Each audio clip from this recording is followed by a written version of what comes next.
कौन आपण झील पटेइबाकू चाहुचंती सुंदरी विवाहिता स्त्री को पटेइबाकू चाहुचंती तेबे जीभरे लवंग रखी एही गोटिए मंत्र को 7 थर पढ़ी दियंतु। ग्यारंटी देउची जेउ झील पटु नथिला से झील आपे आपे पटिजिब।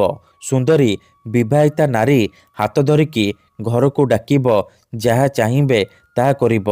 हाँ फ्रेंड्स, आजिर एही भिडियोटी रे मु आपनकु शिखेइबी झील पटेइबा पई वशीकरण विद्या, नारी मोहिनी वशीकरण विद्या, जार प्रयोग रे आपण सुंदरी सुंदरी झील को मुहूर्तक भितरे पटेई पारिबे, विवाहिता भाउज को पटेई पारिबे।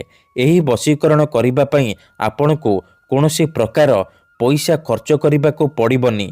केवल गोटे लवंग आनिबे, तापरे मु आपनकु किछि प्रयोग विधि शिखेइबी। आपण सेही प्रयोग विधि को ठीक भाबरे करिदेबे, तापर देखिबे चमत्कार। सेही समय ठारू से झील बा नारी आपणक प्रेम रे दीवानी हो जिवो, आपणकर गुलामी करिवो। आपण ताकू जहा कहिबे जेमिति कहिबे से करिवो। तेबे एही वशीकरण केउ भी पुओ बा झील अति सहजरे करि परिबे।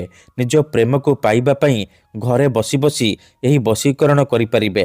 तेबे एही वशीकरण आपण किपरि करिबे, एहार प्रयोग विधि कौन, जीभरे आपण किपरि लवंग रखी 7 थर मंत्र को पढ़िबे, मु आपनकु शिखेइबी। जानिबा पई भिडियोटी को ध्यान सहित शेष पर्यंत देखंतु।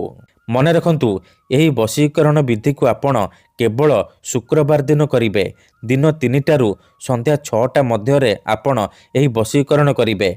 प्रथमे आपण कोन करिबे, गोटिए लवंग आनिबे, तापरे कोनोसी एक जगारे चुपचाप बसी पड़िबे, जेउठारे आपनकु केही देखिबेनी किंबा डाकिबेनी। तापरे से लवंग को जीभ उपरे रखिबे, आउ मने मने सेही झील बा नारी को भाबिकी आपण एही मंत्र को 7 थर पढ़िबे। श्रीं ह्रीं क्लीं आमुकं वशीकरण करती करती। आमुकं जगार आपण से झील बा स्त्रीर नाम कहिबे, जहाको आपण बसरे करिबाकू चाहुचंती। मंत्र को आपण 7 थर पढ़िबे, मने मने पढ़िबे। मनरे आपण मंत्र 7 थर पढ़िबे। 7 थर मंत्र पढ़ी सारिबा परे लवंग को काढ़िबे, आउ से लवंग रे गोटिए थर फुंकी देबे। एतिकी करि सारिबा परे से लवंग को नेकी से झील बा महिलार घर सामना रे पकेई देबे, जहाको आपण बसरे करिबाकू चाहुचंती। एतिकी करिकी देखंतु, से झील बा विवाहिता नारी आपणक बसरे हे जिवो, जहा चाहिए ताहा करिबो। धन्यवाद।